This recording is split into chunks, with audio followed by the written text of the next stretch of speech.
Now, let me just try and explain something here, because most of the novice traders have had this confusing. This is what happens. There are three types of traders. There are scalpers, there are day traders, and there are also swing traders. Now, the kind of a trader you're going to be depends entirely on your personality. There are people who are very patient. There are people who are less patient.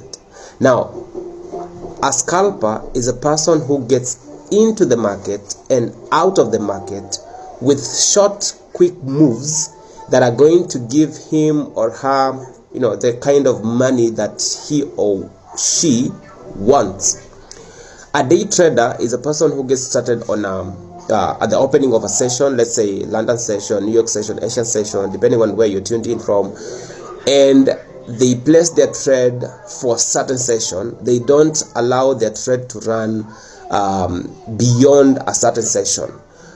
And swing traders are people who are extremely patient, and of course these people place their trades that are going to run for a week, a month, years, and stuff like that. So before you get to decide the kind of a trader that you want to be or that you are, you need to understand yourself personally.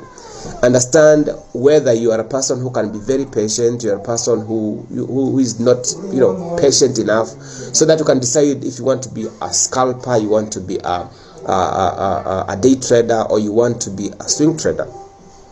Again, something else that people need to understand is that when it comes to forex trading, do not compare yourself with anyone.